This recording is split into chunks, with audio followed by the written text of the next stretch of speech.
All right, welcome to a brand new topic. It's going to finalize our adventure into Greece. Yes, so we're going to finish with maybe one of the most popular men in all of world history, and he still influences even leaders today. Yeah, there's men that are born today. They think they are him. This guy we're about to talk about, they think they're reincarnated. That's right. They think that they are today. This guy right here. So check this guy out. It's very important. It's going to be influential forever and ever. His name is Alexander the Great. All right. Now, before we jump into it, what I want us to do is let's check out a little bit of a review, okay, with what we've learned so far, all right, when it comes to Greece in its golden age. So if you would, jump back here on let's go to the back of your paper. All right, so you got your notes. I'm gonna find a spot anywhere on here. I want you to try to, anywhere. All right, find a place to actually write down some answers and see what you want, or excuse me, see what you remember. Let's check this out, and see what you remember, and then we'll get into this man that's going to be so important here. So check it out. So what's this called? A period of intellectual and artistic growth in Athens. What do we learn about? What do we learn? We call this the Golden Age. I'm going to go ahead and tell you that these term golden ages, it's gonna be coming around again and again and again these next 4 years. It's gonna be a big deal. All right, check it out. So who was the guy who actually led Athens through the golden age, or led Greece through the golden age? That is Pericles. Yeah, that's right. He had three goals: to strengthen Athenian, what was it? Democracy, to hold and strengthen the empire, and lastly, to glorify Athens. That's right. So how did he strengthen democracy? He gave the more people the right to be, or the ability to be in office by paying them. That's right. He paid people. So what do we call this government here, where people rule directly? This is the type of government they had. They had a direct democracy. And so some of the words of Pericles, our Constitution is called a democracy because the power is in the hands not of a minority, but the whole. What was it? You remember? Do you remember? Do you remember? The whole people. Yeah, power is in the hands of everybody in a democracy. So do your part, or you may lose your power.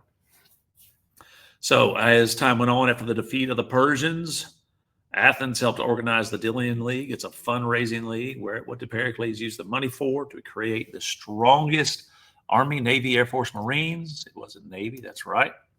What building are we looking at right there? This is one of the buildings he built to beautify Athens. It is the Parthenon. What type of art did they end up creating at this time? It's going to last forever. It is called classical art.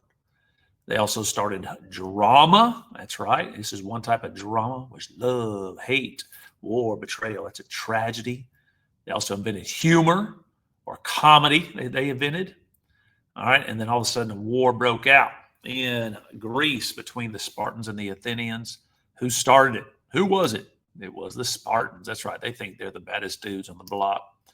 All right. And so what was this war called? It's called the Peloponnesian War, and it kicked everybody's tail. It really did. Sparta won, but it really kicked everybody's tail. It sure did. So they signed a truce after a while. A plague hit Athens, all types of big stuff. There was a total destruction of Athens. All right. And then the war's over. The Spartans won. And this caused the rise of people we call philosophers, or lovers of wisdom. That's right. I hope that's a little bit of you, a lover of wisdom. All right. There was this group of people called the Sophists that really kind of highlighted this time period of thinking. But everybody didn't agree with the Sophists. This man named Socrates didn't agree with them, and they ended up taking him and killing him. They sure did. A quote of Socrates: "The unexamined life is not worth living." One of his students was Plato, and he wrote a book called The Republic, which is still read and studied today in a big way. That's right. And then lastly, we've got this young man here who's going to be a great philosopher. It is Aristotle, and he'll be the teacher of Alexander the Great, who is our topic today. So welcome. There you go. To part 4, all right, of our study in Greece.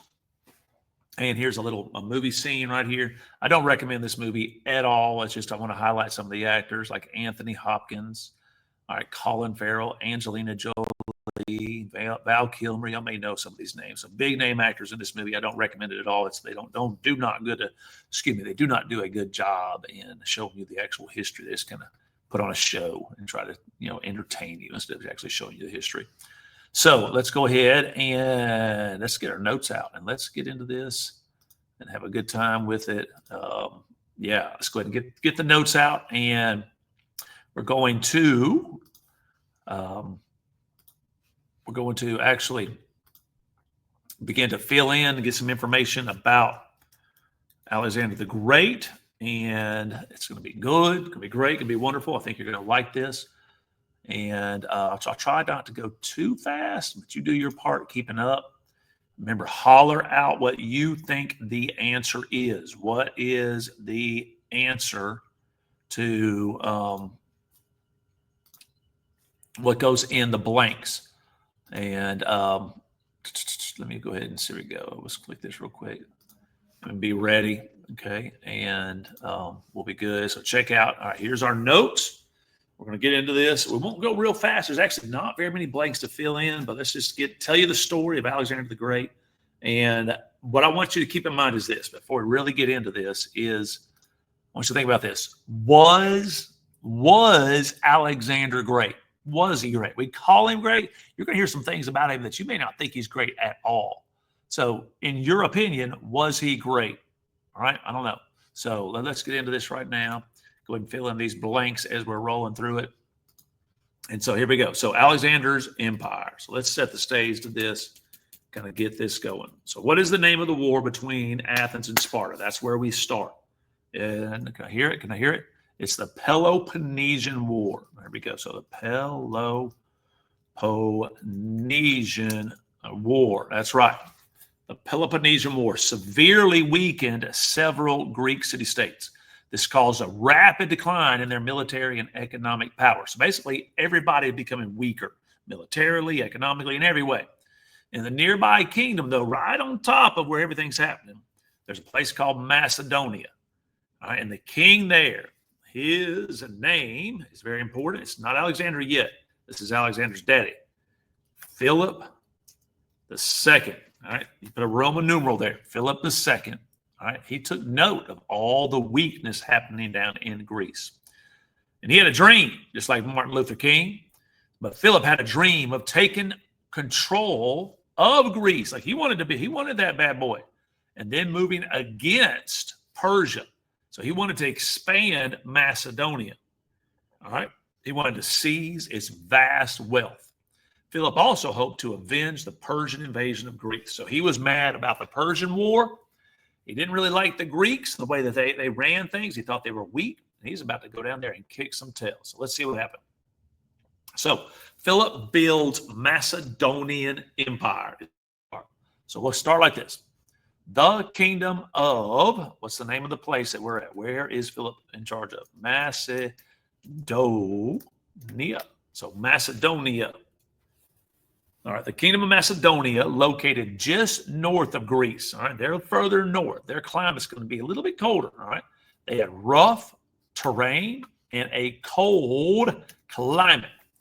The Macedonians were a hardy people who lived in mountains or mountain villages rather than city-states. So they're in these tough, rugged mountains. It's a tough place to live. Most Macedonian nobles thought of themselves as, because they're so close to them, they thought that they were Greeks. The Greeks now, south of Macedonia, however, looked, what do? They looked down, that's right, down on the Macedonians as uncivilized foreigners who had, check this out, they had no great philosophers. That's right, no great philosophers. They really had no sculptors, or they didn't have any writers. So they were seen as less than, not educated, not as advanced as the Greeks of Athens and Sparta and Thebes and all those areas down in the beautiful spots of Greece. The Macedonians did have one very important resource, though. Check this out. They're shrewd. I like that word, shrewd, and fearless. What do you want to say? They're leaders. I'm going to say they're shrewd and fearless leaders. Shrewd means that you're smart, a little sneaky. All right. So it's actually kind of a compliment. Smart and sneaky. Really good at making plans. All right, let's keep going. So Philip's army. In 359 BC, Philip II became king of Macedonia, though only, how old was he at this time? He was still a young man, 23 years old. Now, we're not talking about Alexander the Great yet. We're talking about his daddy. Okay. He quickly proved to be a brilliant general and a ruthless politician. Philip transformed the rugged peasants under his command into a well-trained, says army, but what kind of army? You can have an army made up of just folks all coming together. Hey, you want to join my army and not be that great? Or you can have, I'm going to start spelling it. Yes, that's right. Professional army, a well-trained army. Everybody, that's what they do when they wake up in the morning. This army, they were real soldiers. Okay, he organized his troops into, y'all seen this already, the phalanx of how many men across? We think it was 16 men across and 16 deep. All right. Each one was armed, check this out, with an 18-foot pike. That's a big old giant long spear. I mean, that thing's long. And people in the back can poke people way up in the front. Became a very, very important part of the military strategy. Philip used this heavy phalanx formation to break through enemy lines. Then he used fast-moving cavalry. Fast-moving cavalry. Do you know what that is? Anybody know what that is? I know what the big word would be right here. The fast-moving cavalry. And you can put a lot of words here. I'm going to put crush his disorganized opponents. You can say destroy, beat, all types of words could go in there, and that's going to be big. So the cavalry, that's using horses to attack. After he employed these tactics successfully against northern opponents, Philip began to prepare an invasion of. So he's been using the phalanx and the horses or the cavalry against people north of him and become very successful. Now he's going to take an invasion of the place he wants to take over first. His dream is to take over what place? Greece. That's right. All of Greece. Athens, Sparta, Thebes, everybody south of him. And it's pretty down there. Nice. All right, let's keep on going. Conquest of Greece. Conquest means to take it over. Demosthenes, the Athenian orator, tried to, check this out, warn the Greeks of the threat Philip and his army opposed. He urged them to, what did he say? And this is the word right here, y'all. I'm going to spell it out really slow. If you could do this as a group of people, you will survive. If you do not, you will die. That's right. You must be united. That's why we call ourselves the United States of America, and we must stay that way. If we ever become the divided States of America, we might go the way of other places in the past, like Greece. It's going to be taken away. It's not going to be like what it used to be. That's right. It's going to be conquered by someone on the outside called the Macedonians. Anyways, here we go. He urged them to unite against Philip. However, the Greek city-states could, you got the big word right here. This is what it's all about. They could not agree on a single policy. And then finally, in 338 BC, Athens and Thebes, a city-state in central Greece, joined forces to fight Philip. By then, however, it was too late. That's right, too late. They decided to work together, but it was just too late. The time came to an end. All right, the game was going to end too soon, too late. The Macedonians soundly defeated the Greeks at the Battle of Sharona, or Sharone, right there. It's with a CH, Sharone. This is the battle where Greeks will lose their independence. This defeat ended Greek independence. The city-states, now here's what you got to remember. Now, they are owned by the Macedonians now. Sparta, Athens, everybody, owned by the Macedonians. But look at this. They were able to retain self-government. They were really in charge of themselves, but they answered completely to Philip and the Macedonians. However, Greece itself remained firmly under the control of a succession of foreign powers, someone on the outside. The first of which was Philip's. All right. First group of people that will own them is Macedonia. So that's where he's from. So the Macedonians are in charge of Greeks. And the way it kind of, don't be confused as we go on later. You keep hearing the word Macedonian or Macedonia, but it's really, these are the Greeks now. That is Greece. That is a group of people that actually can become known as the Greeks, because everybody's going to be put together. All right, here we go. Let's continue this.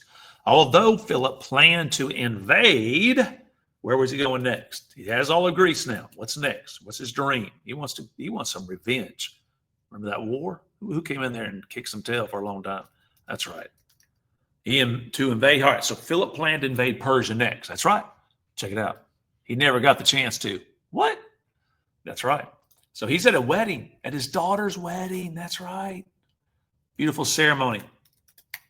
That's right. In 336 BC. And then he was, while at the wedding, he's going to be stabbed to death by one of his own men, by a former guardsman, someone who actually, worked for Philip. His own men stabbed him to death.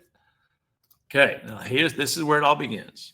Who's going to take over? Philip's son, Alexander, immediately proclaimed himself king of Macedonia. So Philip's reign is over, and his son is going to take over. Just give you a little backstory here. So Philip has sent his son, Alexander, away to his teacher. Who was Alexander the Great's teacher? Anybody remember? Who was it? Start with the A? With Aristotle for 3 years. He's been off with Aristotle, learning all types of things, philosophy and fighting and how to lead. So he's ready. The guy's ready. Alexander's ready, even though he's really, really young. Check it out. All right, last sentence in here. Because of his accomplishments over the next 13 years, he will become known as Alexander what's the word? The Great. All right, and let's go check it out and learn about it just a little bit. I'll tell you what, I'm going to pause right there on this one, and we'll see what happens next as we get into the rest of, all right, Persia. That's where we're going to go and see that. All right, we'll end that. We'll call that part 1. Thanks for watching.